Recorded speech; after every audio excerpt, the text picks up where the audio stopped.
chapter because I really want to see Lily break up with Ryle.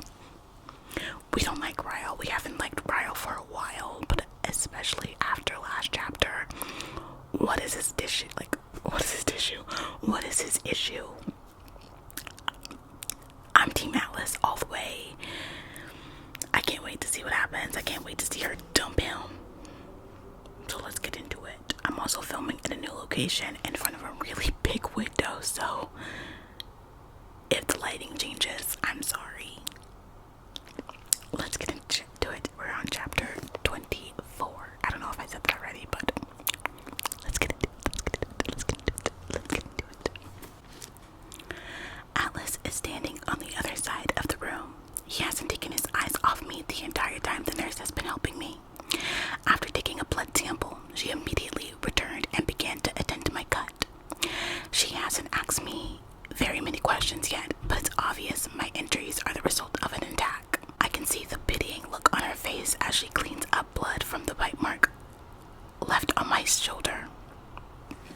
I forgot that he bit her. When she finishes, she glances back at Atlas. She steps to the right, blocking his view of me as she turns and faces me again. I need to ask you some personal questions. I'm going to ask him to leave the room, okay? It's in that moment that I realize she thinks Atlas is the one who did these things to me. I immediately start to shake my head. It wasn't him. I tell her, please don't make him leave. Relief washes over her face. She nods her head and then pulls up a chair. Are you hurt anywhere else? I shake my head because she can't fix all the parts of me Ryle broke on the inside. Lily, her voice is gentle. Oh my god. Were you R-worded? We don't need to say the word. Tears fill my eye. Oh, I can't. This is too much. I'm gonna cry. What the heck? Tears fill my eyes and I see Atlas roll across the wall, pressing his forehead against it. The nurse waits until I make eye contact with her again to continue speaking. We have a certain examination for these situations. It's called a SANE exam. It's optional, of course, but I highly encourage it in your situation. It wasn't our word. I say he didn't. Are you sure, Lily? The nurse asked. I nod. I don't want one. Atlas faces me again, and I can see the pain in his expression as he steps forward. Lily, you need this. His eyes are bleeding. I shake my head again. Atlas, I swear. I squeeze my eyes shut and lower my head. I'm not covering for him this time, I whisper. He tried, and then he stopped. If you choose to press charges you'll need, I don't want the exam. I say again, my voice firm. There's a knock on the door and a doctor enters, sparing me from more pleading looks from Atlas. The nurse gives the doctor a brief rundown of my injuries. She then steps aside as he examines my head and shoulder.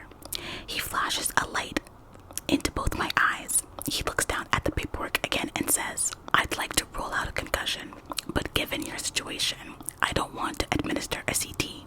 We'd like to keep you for observation instead. Why don't you want to administer a CT? I ask him. The doctor stands up. We don't like to perform x-rays on pregnant women unless it's vital. What? She's pregnant. Oh. Is there any way it's Atlas's baby? Because I don't want her to have a baby with Ryle. What the heck? We'll monitor you for complications, and if there are no further concerns, you'll be free to go. I don't hear anything beyond that. Nothing.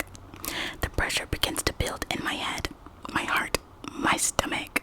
I grip the edges of the exam table I'm sitting on and I stare at the floor until they both leave the room. When the door closes behind them, I sit, suspended in frozen silence. I see Atlas move closer.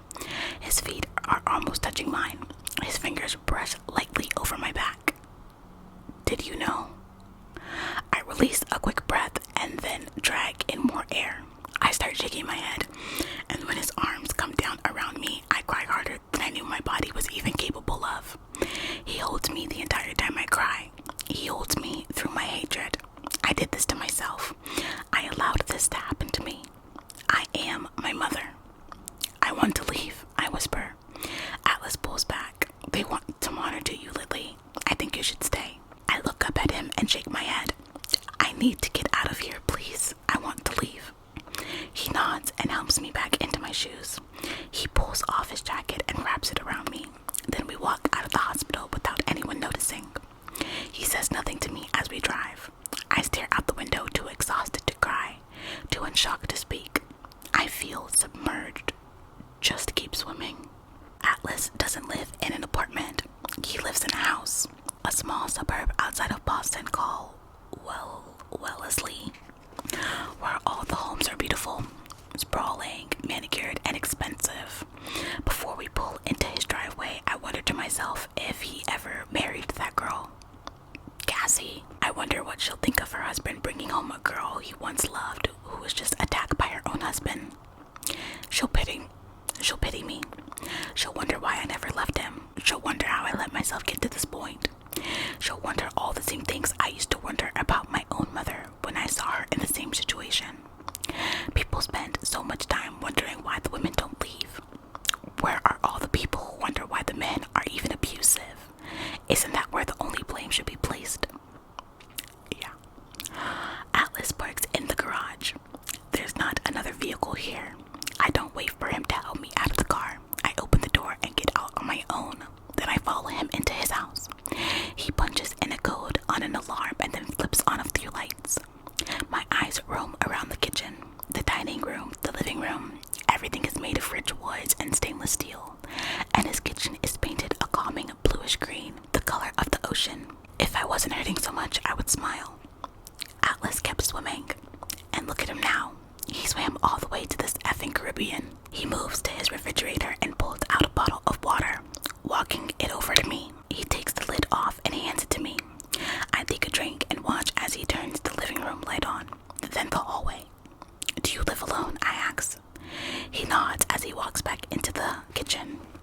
Are you hungry? I shake my head. Even if I was, I wouldn't be able to eat. I'll show you your room, he says. There's a shower if you need it. I do.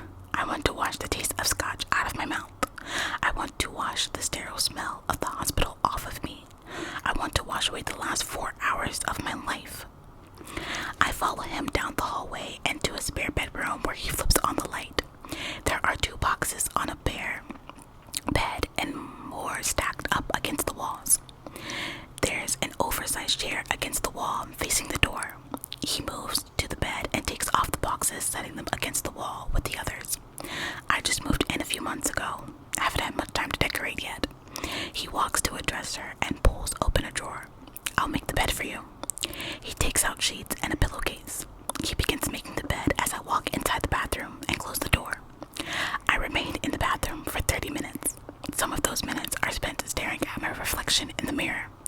Some of those minutes are spent in the shower. The rest are spent over the toilet as I make myself sick with thoughts of the last several hours.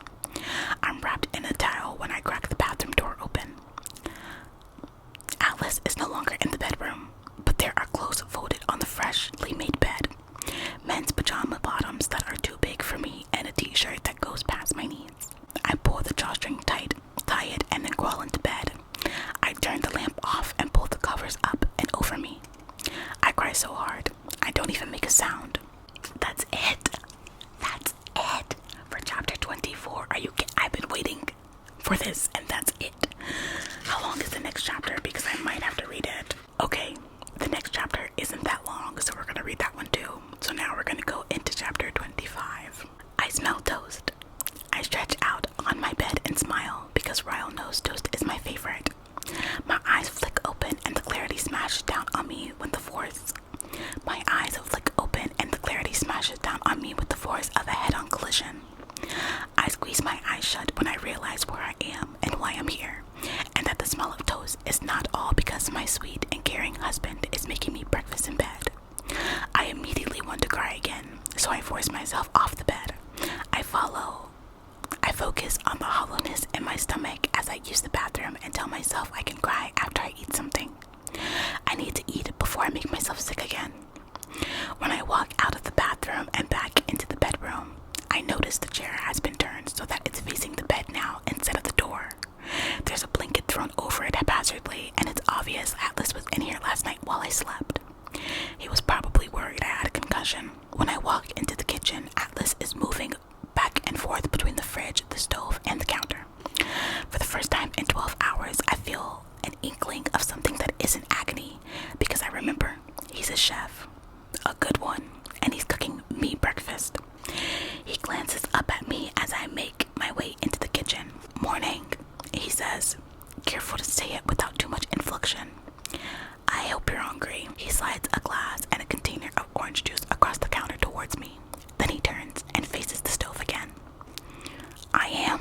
He glances back over his shoulder and gives me a ghost of a smile. I pour myself a glass of orange juice and then walk to the other side of the kitchen where there's a breakfast nook. There's a newspaper on the table and I begin to pick it up. Then I see the article about the best business in Boston printed across the page. My hands immediately begin to shake and I drop the paper back on the table. I close my eyes and take a slow sip of the orange juice. A few minutes later, Atlas sets a plate down in front of me, then claims the seat across from me at the table. He pulls his own plate of food in front of him and cuts into a crepe with his fork. I look down at my plate. 3 grapes, drizzled in syrup and garnished with a dab of whipped cream. Orange and strawberry slices line the right side of the plate.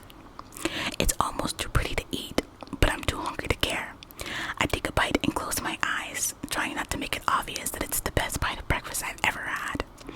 I finally allow myself to admit that his restaurant deserved that award. As much as I tried to talk Ryle and Alyssa out of going back, it was the best restaurant I'd ever been to. "Where did you learn to cook?" I ask him. He sips from a cup of coffee. "The Marines," he says, placing the cup back down. "I trained for a while during my first stint, and then when I re-enlisted, I came on as a chef." He taps his fork against the side of his plate. "You like it?" I nod. "It's delicious, but you're wrong. You know how to cook before you enlisted." He smiles. "You remember the cookies?" I nod again. "Best cookies I've ever eaten." He leans back in his chair. I taught myself the basics. My mother worked second shift when I was growing up, so if I wanted dinner at night, I had to make it. It was either that or starve. So I bought a cookbook at a yard sale and made every single recipe in it over the course of a year. And I was only 13. I smile, shocked that I'm even able to. The next time someone asks you how you learned to cook, you should tell them that story, not the other one. He shakes his head. "You're the only person who knows anything about me before the age of 19. I'd like to keep it that way." He begins telling me about working as a chef in the military, how he saved up as much money as he could so that when he got out, he could open his own restaurant. He started with a small cafe that did really well, then opened Bibs a year and a half ago. "It does okay," he says with modesty. I glanced around his kitchen and then looked back at him. "Looks like it does more than just okay." He shrugs and takes another bite of his food. I don't talk after that and we finish eating because my mind wanders to his restaurant, the name of it, what he said in the interview. Then of course, those thoughts lead me back to the thoughts of Ryle and the anger in his voice as he yelled the last line of the interview at me. I think Atlas can see the change in my demeanor, but he says nothing as he clears the table. When he takes another seat, he chooses the chair right next to me this time. He places a reassuring hand on top of mine. "I have to go into work for a few hours," he says. "I don't want you to leave. Stay here as long as you need, Lily. Just please don't go back home today." I shake my head when I hear the concern in his voice. "I won't. I'll stay here," I tell him. "I promise." "Do you need anything before I go?" I shake my head. "I'll be fine." He stands up and grabs his jacket. "I'll make it as quick as I can. I'll be back after lunch and I'll bring you something to eat, okay?" I force a smile. He opens a drawer and pulls out a pen of paper. He writes something on it before he leaves. When he's gone, I stand up and walk to the counter and read what he wrote. He listed instructions on how to set the alarm. He wrote his cell phone number, even though I have it memorized. He also wrote down his work phone. He also wrote down his work number, his home address, and his work address. At the bottom in small print he wrote, "Just keep swimming, Lily." "Dear Ellen, hi, it's me, Lily Bloom. Well, technically it's Lily Kincaid now. I know it's been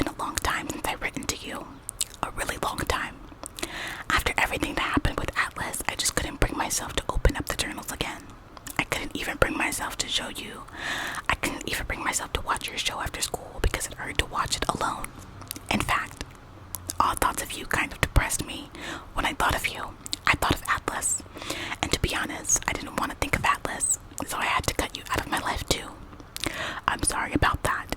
I'm sure you didn't miss me like I missed you, but sometimes the things that matter to you the most are also the things that hurt you the most. And in order to get over that hurt, you have to sever all the extensions that keep you tethered to that pain. You are an extension of my pain, so I guess that's what I was doing. I was just trying to save myself a little bit of agony. I'm sure your show is as great as ever, though. I hear you still dance at the beginning of some episodes, but I've grown to appreciate that.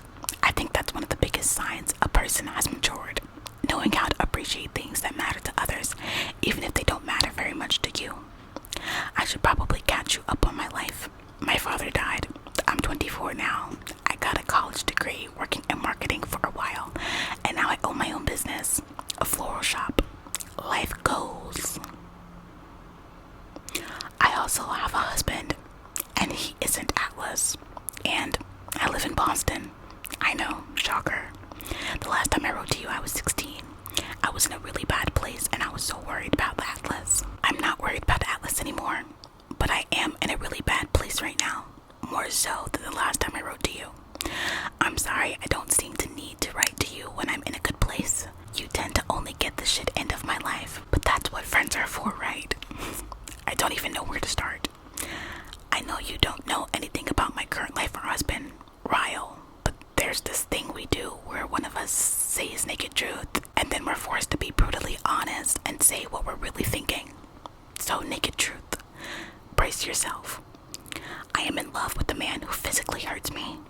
Of all people, I have no idea how I let myself get to this point. There were many times growing up I wondered what was going through my mother's head in the days after my father had hurt her. How she could possibly love a man who had laid his hands on her. A man who repeatedly hit her. Repeatedly promised he would never do it again. Repeatedly hit her again. I hate that I can empathize with her now. I've been sitting on Atlas' couch for over 4 hours wrestling with my feelings. I can't get a grip on them. I can't understand them. I don't know how to process them. And true to my past, I realized that maybe I need to just take them out on a pen and paper. My apologies to you, Ellen, but get ready for a whole lot of word vomit. If I had to compare this feeling to something, I would compare it to death. Not just death of any, the death of the one. The person who is closer to you than anyone else in the world. The one who, when you simply imagine their death, it makes your eyes tear up. That's what it feels like. It feels like Ryle has died. It's an astronomical amount of grief. An enormous amount of pain. It's a sense that I've lost my best friend, my lover, my husband, my lifetime, my lifeline. But the difference between this feeling and death is the presence of another emotion that doesn't necessarily follow in the event of an actual death. Hatred. I'm so angry at him, Ellen. Words can't express the amount of hatred I have for him. Yet somehow, in the midst of all my hatred, there are ways of reasoning that flow through me. I start to think things like, but I shouldn't have had the magnet. I should have told him about the tattoo from the beginning. I shouldn't have kept the journals. The reasoning is the hardest part of this life. It eats at me, little by little, wearing down the strength my hatred lends to me. The reasoning forces me to imagine our future together and how there are things I could do to prevent that type of anger. I'll never betray him again. I'll never keep secrets from him again. I'll never give him the reason to react that way again. We're both just have to work harder from now on, for better or worse, right? I know these are things that once went through my mother's head, but the difference between the two of us is that she had more to worry about. She didn't have the financial stability I have. She didn't have the resources to leave and give me what she thought was a decent shelter. She didn't want to take me away from my father when I was used to living with both parents. I have a feeling reasoning really kicked her ass at a time or two. I can't even begin to process the thought that I'm having a child with this man. There is a human being inside of me that we created together, and no matter which option I choose, whether I choose to stay or leave, neither are choices I would wish upon my child. To grow up in a broken home or an abusive one. I've already failed this baby in life, and I've only known about his or her existence for a single day. Ellen, I wish you could write back to me.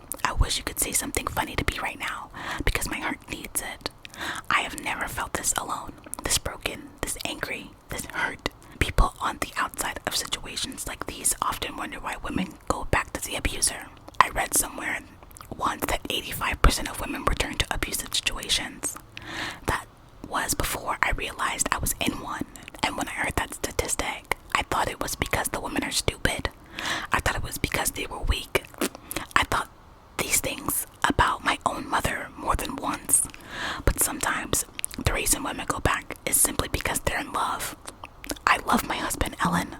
I love so many things about him. I wish cutting my feelings off for the person who hurt me was as easy as I used to think it would be.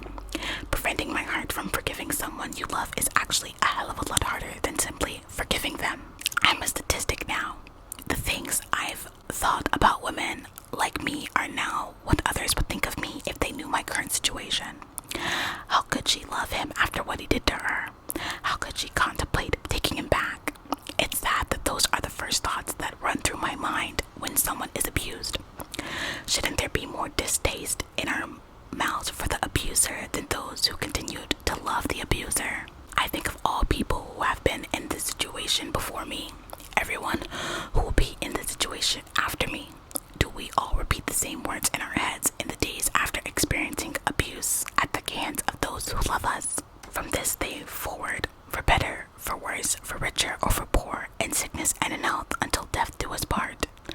Maybe those vows weren't meant to be taken as literally as some spouses take them. For better, for worse. F that shit. Lily. So it seems like she's deciding to leave, which I pray to God is really the decision that she's making. And that, you guys, was chapter 24 and 25. And that's really all I got on that, you guys. Thank you so much for watching today's video. I'm sorry if there's a lot of background noise. It's so windy